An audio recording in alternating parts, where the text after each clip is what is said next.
five Gospels is a 550-page book containing translations of the Gospels of Matthew, Mark, Luke, and John. 550 pages of four people who we don't know what their last names were. Matthew who?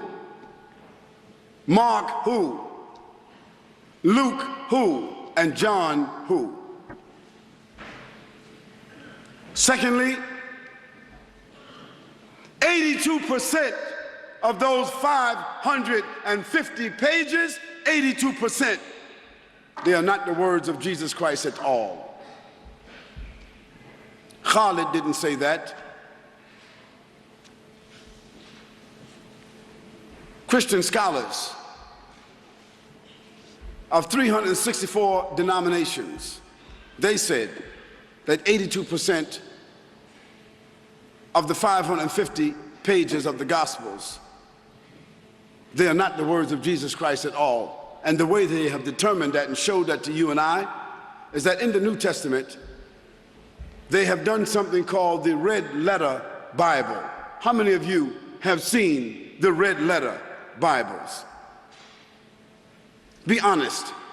Those are the Bibles where whatever Jesus said himself is in red letters. How many of you have seen that Bible? Yes.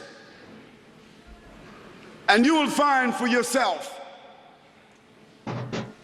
that only 20% of what is in the New Testament is written in red. That's allegedly what Jesus Christ said.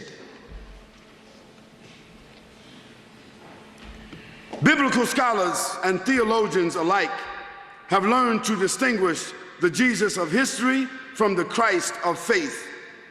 It has been a painful lesson for both the church and scholarship. The distinction between the two figures is the difference between a historical person who lived in a particular time and place and a figure who has been assigned a mythical role in which he descends from heaven to rescue humankind and, of course, eventually returns back to heaven.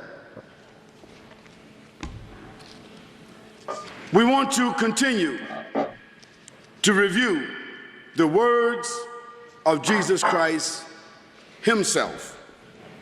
Jesus Christ said, "And this is the life eternal, that they may know you, the only true God, and Jesus Christ, whom you have sent."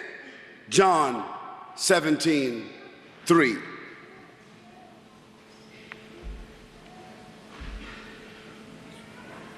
That ye may with one mind and one mouth glorify God.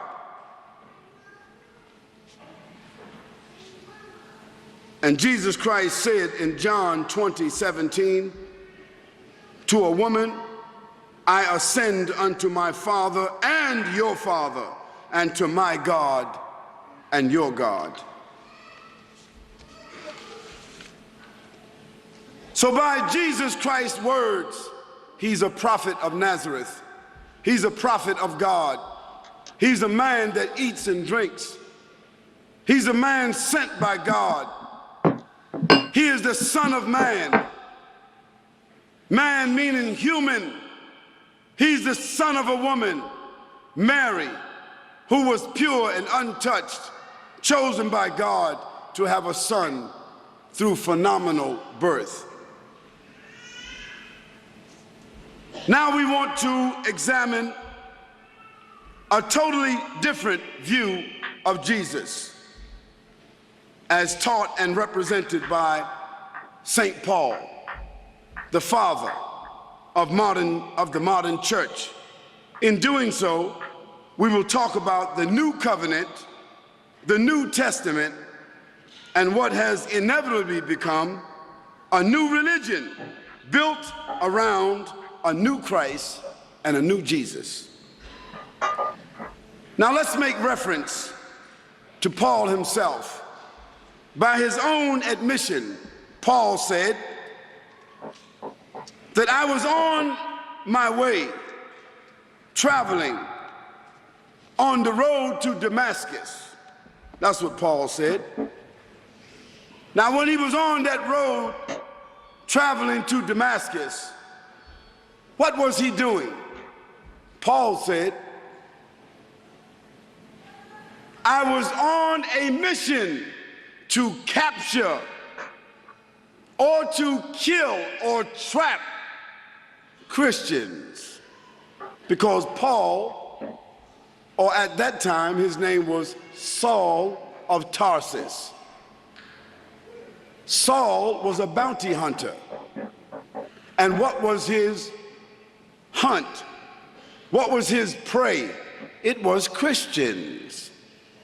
Paul used to trap them, bind them, hold them, arrest them, and deliver them to the Romans to be jailed and killed for a price. Now, on one of those excursions, Paul said that he was on the road to Damascus, and he was riding on a horse along with some other people. And he said he heard a voice, but the other people didn't hear it. He said he saw a light, but the others didn't see it. And he fell off his horse, but the others didn't fall off their horse. And Paul said that in a vision he saw Jesus Christ, and Christ revealed to him, Paul, Paul, why do you persecute the church? Paul, I have selected you to be an apostle to the Gentiles.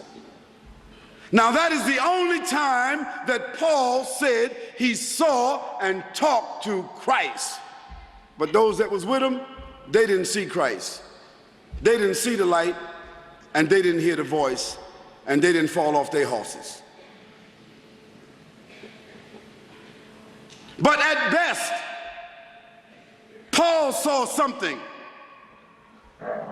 We cannot deny that Paul saw something. But isn't it strange that after that one vision, Paul straight away understood that he was now the 12th apostle of Jesus Christ to replace Judas, a good replacement. Judas, of course, had already betrayed. Jesus Christ had already been lifted. Now there were only 11 disciples, genuine disciples, and Paul said he had been appointed to fill that gap. He now became the 12th apostle by his own appointment. And isn't it strange that of the 27 books of the New Testament, that 15 of those books are absolutely written by Paul himself? 15 books. And the church fathers are of the opinion that the first 5 books were also written by Paul or under the influence of Paul. Why is that? Because Paul wrote his books between 50 and 60 years after Jesus Christ left. The other books, the 4 Gospels and Acts, they were written between 90 and 110 years after. Therefore, whoever wrote Matthew, Mark, Luke, John, and Acts, they were influenced by Paul, who wrote first. Now, most Christians don't know that. Now, if you got the majority of the books written by Paul, who never saw Jesus physically, in one vision, and you got another 5 books of 4 gospel writers who also never saw Jesus, never ate with Jesus, never talked to Jesus, never sat with Jesus, never heard directly from Jesus, then you got at least 20 books of human beings who had no direct connection with Jesus Christ. And mind you, all of these books were written without the authorization, without without the assistance, without the witnessing, without the documentation, without the collaboration of the other 12 apostles who were living. Where were they living? In Antioch or Jerusalem or Galilee? One would ask, why didn't those 11 write? And why were they passed up? And why were they not collaborated with?